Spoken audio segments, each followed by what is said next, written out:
गर्भाशय कैंसर। ठीक है। गर्भाशय के कैंसर में जो आयुर्वेदिक औषधियों का उपयोग किया जाता है वो है अभ्रक वसम। मैं मात्रा भी सारा बता रहा हूँ, आप लोग सिर्फ सुनिए किस तरीके से होगा, बाद में इसके कोई प्रश्न रह जाए तो हम आगे कर लेंगे। अभ्रक भस्म 10 ग्राम, रजत भस्म 2.5 ग्राम, कांति लौह भस्म 1 ग्राम, ताम्र भस्म 2.5 ग्राम, स्वर्ण परपटी 1 ग्राम, मकर ध्वज 50 टैबलेट, स्वर्ण मालिनी बसंत की 25 टैबलेट, बंग जो होता है हीरक भस्म उसकी 125 मिलीग्राम, शुद्ध गंधक 10 ग्राम, फिटकिरी का भस्म 5 ग्राम। इन सब को मतलब समस्त औषधियों को जितना भी आएगा उस सब का जो जिसका पाउडर आएगा पाउडर, जिसकी गोली आएगी उसको पाउडर, इन सबको पाउडर करके 28 पुड़िया बनानी है। 28 पुड़िया, और 14 दिन तक मतलब 2 हफ्ते तक, 7 दूनी 14 दिन तक सुबह शाम एक एक पुड़िया शहद के साथ मिला के खाली पेट सेवन करना है।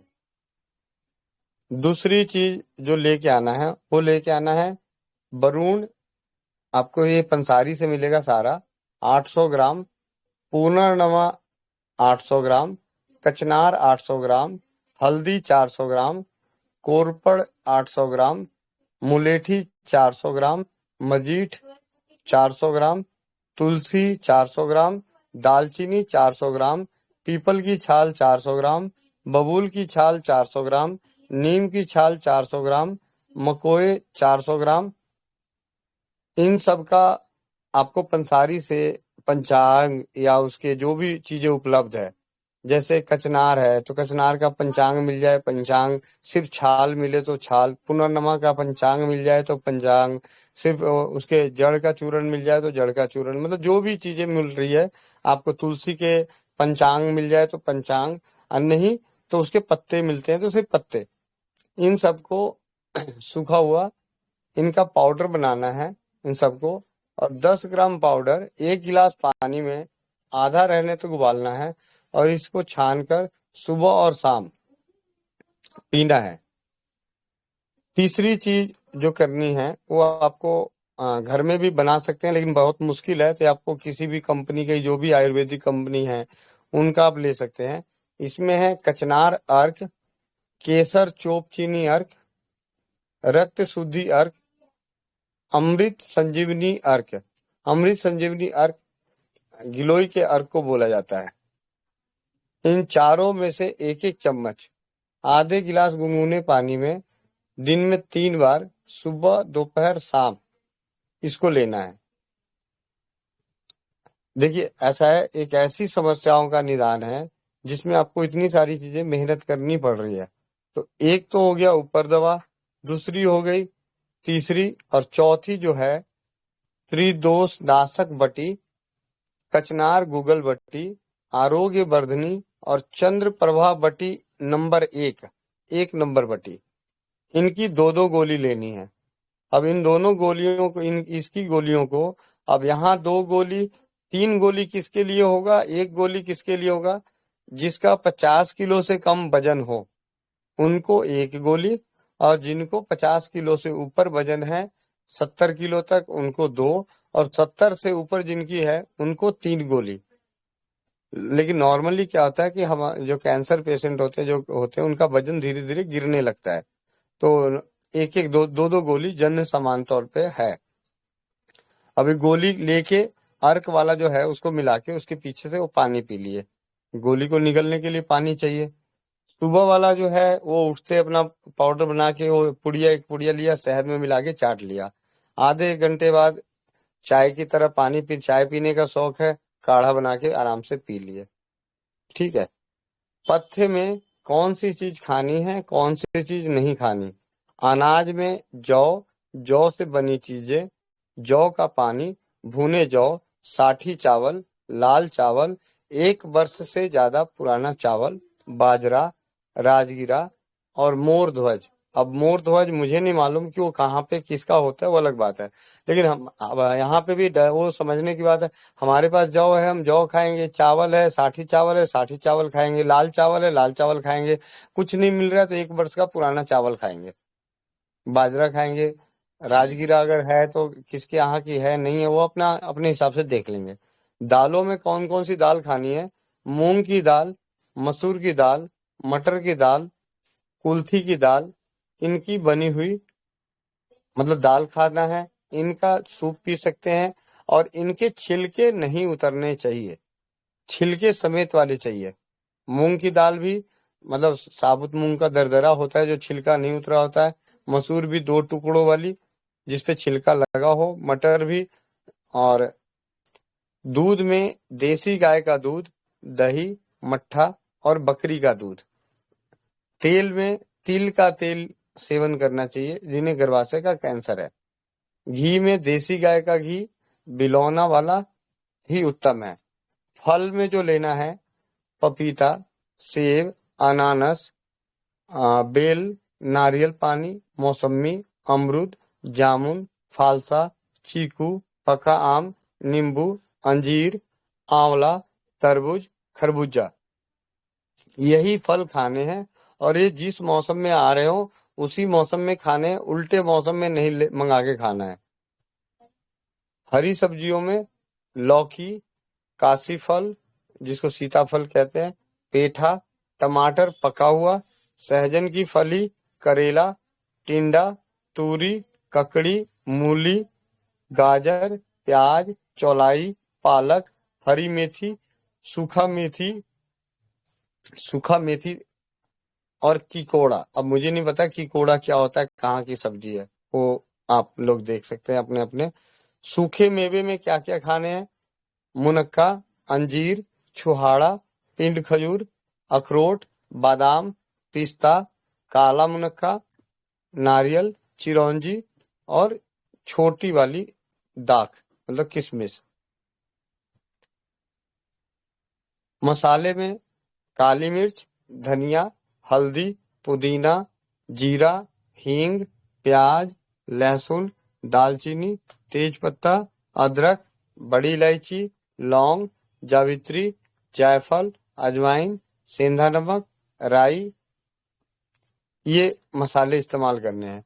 मीठे पदार्थ में शहद, मिश्री ढली वाली और कुंजा मिश्री। जल अगर जो पानी पीना है, गंगा जल का पी सकते हैं, तुलसी डला हुआ पानी पी सकते हैं, पुदीना के पत्ते की चटनी बनाकर पानी में उबाल कर ठंडा करके रखा गया पानी जो तांबे के बर्तन में रखा हो, पुदीने के पानी का उबाला हुआ पानी, वो पी सकते हैं। या फिर पानी उबाल कर ठंडा करके मिट्टी के बर्तन में रख कर ये पानी पूरे दिन पीना है, यानी पानी कच्चा पानी नहीं पीना है। अपथ्य, ऐसा कौन कौन सा है जो अपथ्य है, नहीं करना चाहिए गर्भाशय के कैंसर में? गेहूं, मैदा, नया चावल, बिस्किट, डबल रोटी, मक्का, ज्वार और सभी अंकुरित धान्य और सभी नए अनाज।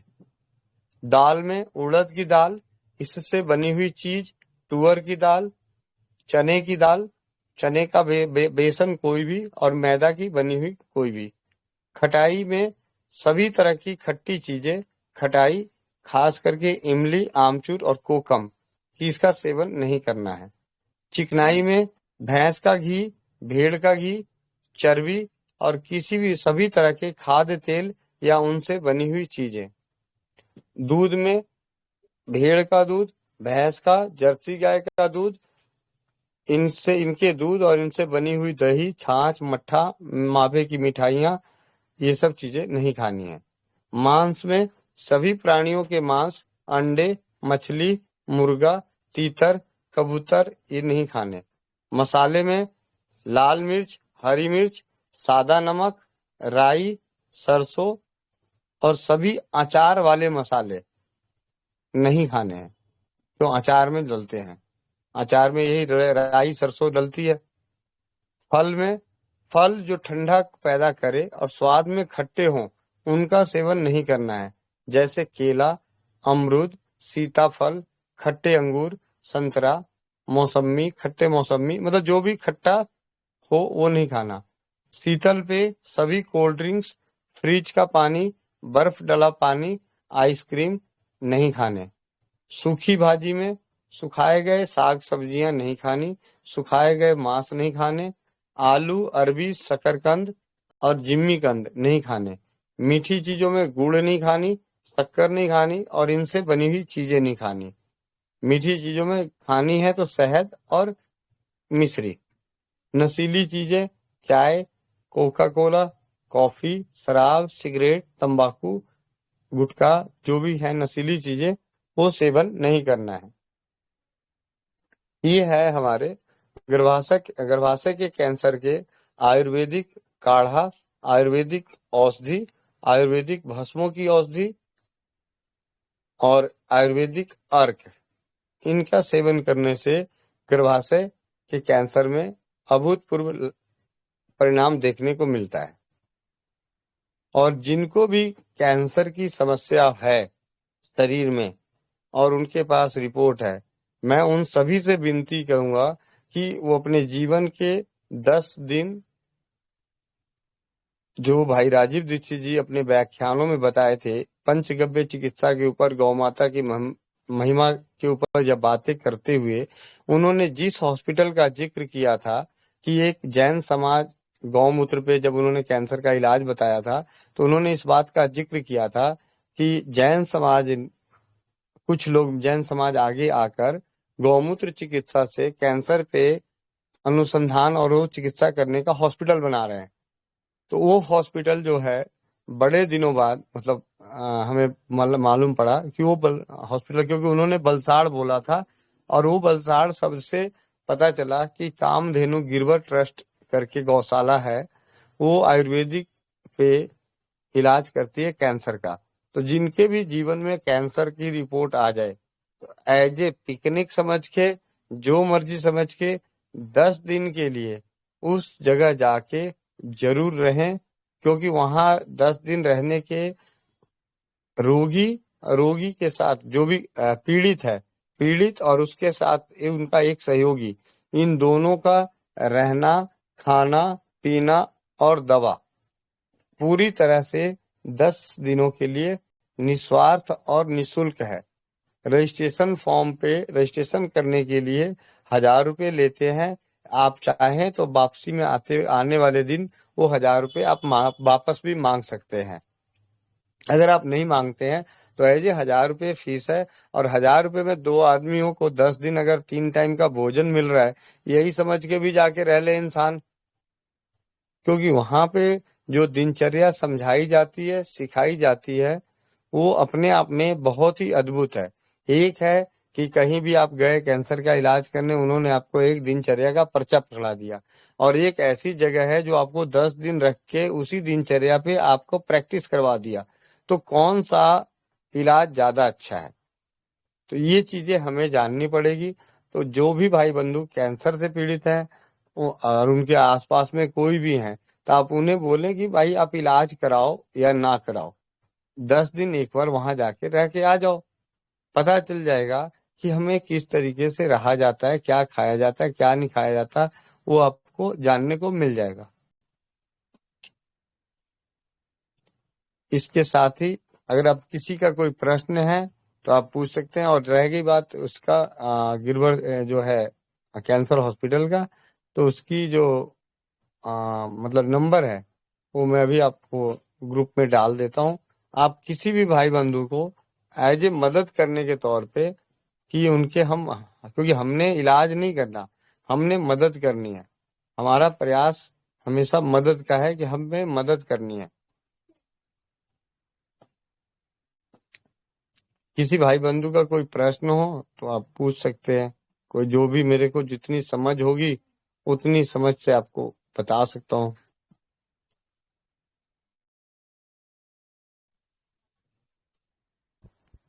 भैया ये जो वीडियो आपने बनाया है उसको मैं नोटिफिकेशन को दे सकती हूँ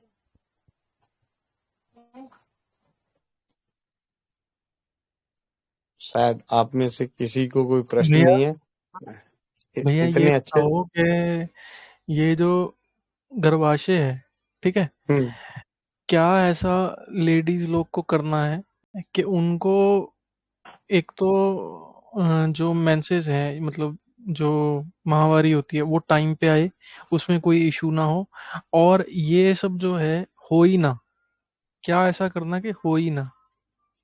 देखिए, कुछ चीजों को तो हम नहीं बदल सकते, क्योंकि प्रकृति जो होती है, आप अपने भोजन को कंट्रोल कर सकते हो, लेकिन जो प्राकृतिक आपदा और विपदा आती है उसको हम कंट्रोल नहीं कर सकते।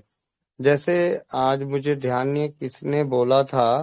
आ, एक एक मिनट, आप थोड़ा सा मेरे को दिमाग पे जोर डालने दो।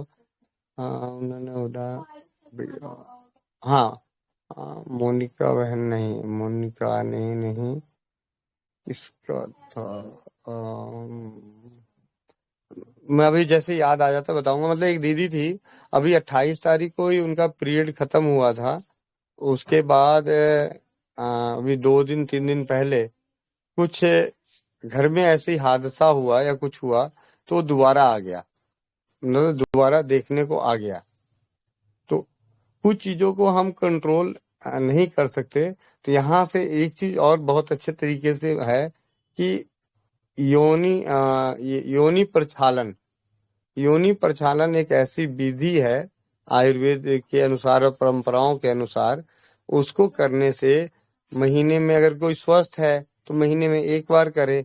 जो अस्वस्थ है, जिसको मासिक धर्म से, गर्भाशय से रिलेटेड कोई रोग कष्ट है, तो 15 दिन में, हफ्ते में एक बार करे। अगर इसे किया जाता है योनि प्रक्षालन, उसकी अलग अलग विधि होती है, अलग अलग औषधियां भी चयन हो जाती है। जिसको जैसी तकलीफ होती है उसके हिसाब से औषधि चयन की जा सकती है। इसके करने से गर्भाशय का रोग नहीं होता, क्योंकि मासिक धर्म को और ये गर्भाशय की समस्याएं सिर्फ और सिर्फ हमारे भोजन पे निर्भर नहीं है। हम, क्योंकि मैं आज जो जो बातें हुई थी उस दीदी की, कि मासिक धर्म अभी 28 तारीख को हुआ था और दोबारा आ गया, और सिर्फ इस वजह से आ गया कि उन्होंने कुछ, उनके घर पे कुछ ऐसी बातें हुई, उसको लेके उनका ये दिक्कत आ गई। तो ये समझ में आता है कि भाई सब चीज ठीक था, सिर्फ सोचने मात्र से और दुख से अगर ऐसी चीजें हो सकती है, तो रोग का कारण तो सबसे ज्यादा यही है। क्योंकि बाकी चीजों पे तो हम कंट्रोल कर सकते हैं, हम बाहर का खाना नहीं खाएंगे, जंक फूड नहीं खाएंगे, वो भी कंट्रोल हो सकता है। हम सब चीज पे, हम ज्यादा गर्मी हो रही है तो हम बाहर नहीं जाएंगे, ज्यादा सर्दी हो रही तो हम बाहर नहीं जाएंगे, उस पे भी हम कंट्रोल कर सकते हैं। लेकिन ये जो प्राकृतिक आपदा जिसको कहते हैं, इससे तो हम बच ही नहीं सकते। तो इससे इसका भी दुष्प्रभाव ना हो, वो तभी है कि हम कुछ एक्स्ट्रा करते हैं। और एक्स्ट्रा क्या, अगर हम घर की रोज सफाई करेंगे, तो कूड़ा तो अगर बाद में आंधी आके भी अगर अंदर कूड़ा घुस गया, सफाई करने की आदत है और साफ कमरा है, हमने साफ कर रखा है, और आंधी आई, तो थोड़ा सा ही तो कूड़ा अंदर आएगा। और जब हमने साफ ही नहीं कर रखा, पहले से ही कूड़ा हो रखा है, और फिर और आंधी आ गई तो कूड़ा बढ़ जाएगा, तो फिर बदबू भी मारेगा। तो योनि प्रक्षालन पहले भी माताएं बहनें परंपराओं में करती रही हैं और बहुत अच्छे तरीके से करती रही हैं। तो इसे उन्हें सीखना पड़ेगा, करना पड़ेगा। और एक जैसे धूनी लेना होता है, धूनी लेना, आजकल तो भाप लेने की स्टीम वाला हो, जाके स्टीम में स्नान तो कर लेंगी, लेकिन अजवाइन की धूनी नहीं लेंगी। ये एक सरल है। और जिसको कोई तकलीफ आ गई है, पहले ही अगर पहली बार भी पीरियड मिस हुआ, तो उसी वक्त सतर्क हो जाए, अपना उपचार अपना करा लें, अपना उपचार कर लें। और उपचार भी हमेशा प्राकृतिक रूप से कराने का प्रयास करें। अप्राकृतिक में जाने के लिए मैं आज की सुविधाओं और उसके हिसाब से मैं मना नहीं कर रहा, लेकिन अप्राकृतिक में तब जाएं जब अप्राकृतिक में तब जाएं जब प्राकृतिक रूप से आपका उपचार सफल नहीं हुआ शुरुआती में। तो थोड़ा सा अगर जरूरी है तो अप्राकृतिक लेके आप अपने आप को ठीक कर लें, फिर आगे उसका ध्यान रखें कि बार बार अप्राकृतिक ना लेना पड़े। और अप्राकृतिक, वो सारी औषधियां अप्राकृतिक है जो किसी भी मशीनरी द्वारा बनाई जा रही है, किसी कंपनी द्वारा बनाई जा रही है।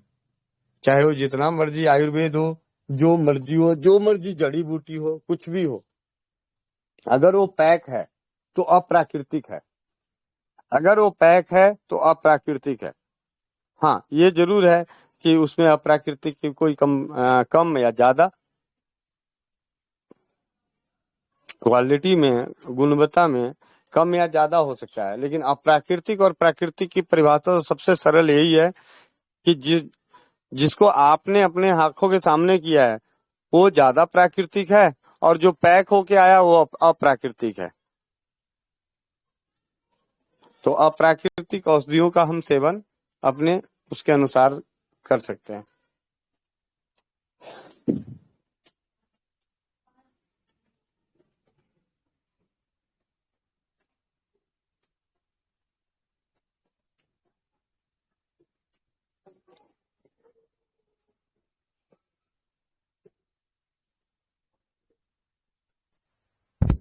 भैया रिया बोल रही हूँ। अगर किसी का एज के हिसाब से अगर जाता है या कम ज़्यादा होता है, 2-3 महीना आगे पीछे होता है, तो क्या उनको भी ऐसा करना चाहिए? देखिए, प्रक्षालन प्रक्षालन इंद्र सफाई होती है, तो वो तो हर किसी को कर लेना चाहिए, सिर्फ इसलिए नहीं। देखो, अब जिसका अगर जैसे 2-3 महीने पे आता है, उम्र के साथ आगे कम बेसी हो रहा है, तो वो तो अलग चीज है। लेकिन अगर आपने सफाई कर ली, उस जगह को साफ रख लिया, तो ये तो अपने आप में एक अनोखा है ना। अगर हमने दांत को रोज अच्छे से साफ करते हैं, तो दांत का कैंसर होने का या दांत के रोग होने का चांसेस तो कम हो जाते हैं ना। अब दांत तो झड़ेगा झड़ेगा। एक चीज बताइए, चाहे हम जितना मर्जी अच्छे से दातुन कर लें, जो मर्जी कर लें, मतलब भाई लगभग लगभग मैं अगर पुराने लोगों की भी बात करूं, तो 100 में से 90 लोग ऐसे थे जिनके दांत झड़ ही जाते थे आखिरी में आते आते, दादाओं के। किसी के 4 बचते थे, किसी के 10 बचते थे। तो दांत तो झड़ ही रहे हैं, तो दांत तो झड़ेगा ही। तो उसी तरीके से शरीर में जो होना है वो तो होना ही है, लेकिन उसके लिए हम देर से हो वो ज्यादा बढ़िया, और कष्टकारक ना हो वो ज्यादा बढ़िया। तो ये करना चाहिए। और जिसको भी, जैसे आप मान लीजिए कि एक 45 साल की उम्र है, 47 साल की उम्र है, और मासिक धर्म में कोई दिक्कत आई है। एक छोटी सी और बता दूं, जिसको भी मासिक धर्म शुरुआत में जब शुरू हुई है और 4 दिन का आता है, और जैसे ही वो एक बच्चा होगा तो वो एक दिन कम हो जाता है। मतलब ये नॉर्मली देखा गया है, मैं अपने उस पे जिक्र के मतलब आधार पे बता रहा हूँ कि अब किसी के 3 बच्चे हो गए, तो 4 दिन आता था, तो हो सकता है कि उसका 1 दिन का ही रहना हो जाएगा, या 2 दिन का, या 3 दिन का। और जिसका 4 दिन का रह रहा है, तो वो सबसे अच्छा है। उसका मतलब कि 3 बच्चे हो गए, उसके बाद भी 4 दिन, शुरू से 4 दिन और अभी भी 4 दिन है, तो वो अपने आप को काफी समय तक सुरक्षित मान सकते हैं कि उनका गर्भाशय सुरक्षित है। ऐसे एक एक दिन कम होता है, या एक एक दिन, 2-2 दिन जल्दी आना शुरू होता है। जितने बच्चे होते जाएंगे उतने 2 दिन पहले होता जाएगा। यानी 28 दिन का सर्किल है, वो 26 दिन और 24 दिन 2-3 बच्चों पे। अब पुराने जमानों की तरह 8 वाले पे तो अब 20 दिन की बात नहीं कर सकते। वो उनकी उस वक्त का जो खान पान और रहन और सहन और जो सोच थी, उन चीजों पे इतना डर का प्रभाव नहीं था। आज हमारे शरीर पे सबसे ज्यादा जो रोग की स्थिति है वो मनोस्थिति के कारण है। हमारी जो मन की स्थिति है उसके कारण हमारे शरीर में बहुत जल्दी रोग पनपता है। खाने के कारण बहुत कम, और मनोस्थिति के कारण ज्यादा पनप रहा है। आज मुझे एक फोन आया था, बहुत बड़ा, मैं भी बड़ा सुंदर सा जवाब दिया। उन्होंने बोला, इलाज पूछा, इलाज बताया। पहले तो उन्होंने सेंटर पूछी, सेंटर बताया। इलाज पूछा, इलाज बताया। जब इलाज बता दिया, उन्होंने अपनी तकलीफ बताई थी, तो तकलीफ के हिसाब से इलाज बता दिया। तो कहते भैया ये अल्सर में भी काम करेगा क्या? मैंने कहा क्यों? कह रहे कहीं अल्सर हुआ, ये जो समस्या है, अगर अल्सर हुआ। मैंने कहा कैसी बातें कर रहे हो यार, सोचना ही था तो और थोड़ा बड़ा सोचते, कैंसर होता तो। अल्सर तक ही क्यों सोचा कि मेरे को ये पेट में समस्या हो रही है, तो ये अल्सर होगा तो अल्सर ठीक हो जाएगा? तो सोचना ही था तो कैंसर सोच लेते, फ्री में ही तो सोचना था, पैसे थोड़ी लग रहे थे। तो ये है हमारी मनोस्थिति। तो ये इस मामले में उस भाई की मनोस्थिति हमारे उन भाइयों से ज्यादा अच्छी थी कि उसने अपने अल्सर तक ही रखी सोच। अगर वो कैंसर तक रखते तो अल्सर बन चुका होता, अगर कैंसर की मनोस्थिति रहती तो अल्सर बन चुका होता अब तक।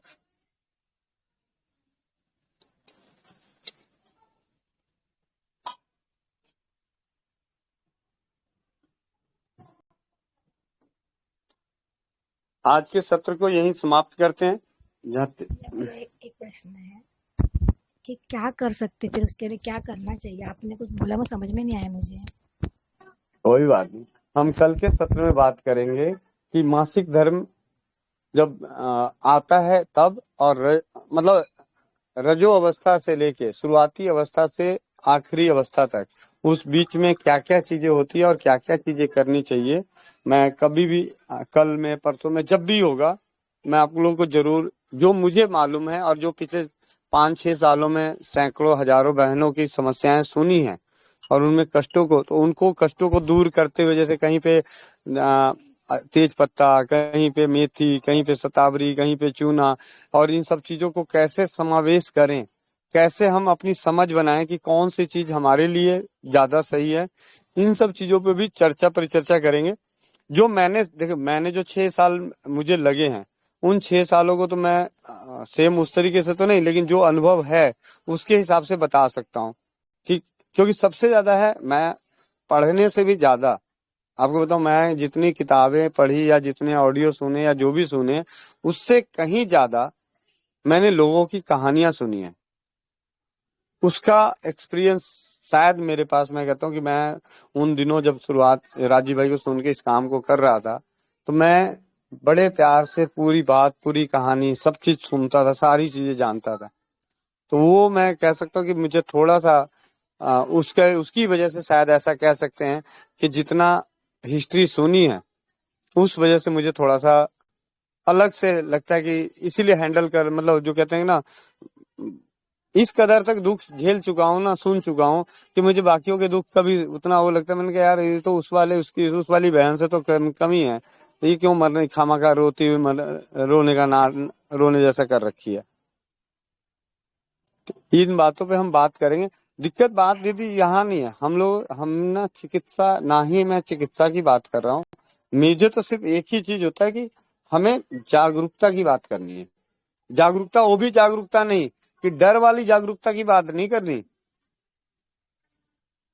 यहाँ पे उल्टा हो रहा है। अभी आज मेरे पास किसी भाई ने पोस्ट किया था कि 12 अक्टूबर या पता नहीं कौन सा अक्टूबर जो है अर्थराइटिस्ट डे वर्ल्ड वाइड रिकॉग्नाइज कर रखा है।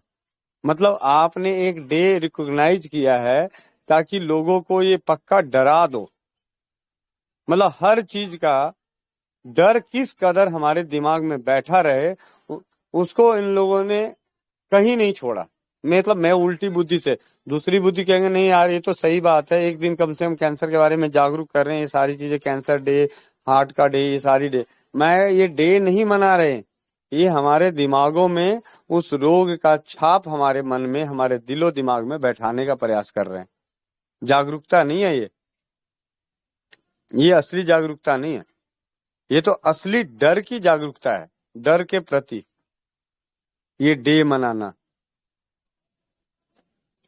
मैं एक दिन ही अर्थराइटिस डे क्यों मनाना है भाई, जब इतना भयंकर रोग है? एक ही दिन कैंसर डे क्यों मनाना है जब इतना भयंकर रोग है? तो एक ही दिन कैंसर डे क्यों हो? हर दिन जागरूक करो ना, हर दिन बताओ। वो एक दिन इसलिए कि जिन्होंने कैंसर का इंश्योरेंस नहीं ले रखा होगा वो मेडिक्लेम करा लेंगे। रोज रोज बोलेगा तो सामने वाला बोर होके कहेगा छोड़ने यार, ये रोज रोज तो एक ही चीज चिल्लाता रहता है। तो एक दिन बड़े ढोल नगाड़े के साथ निकलो और इनको डराओ, तो कम से कम अरबों रुपयों की मेडिक्लेम उसी दिन बिक जाएगी। मेडिक्लेम वालों की मेडिक्लेम बिक जाएगी, कैंसर के लिए अलग से कैंसर प्लान बिक जाएगा, और सरकार की तरफ से फंड वापस फंड निकलेगा, उस फंड में भ्रष्टाचार हो जाएगा।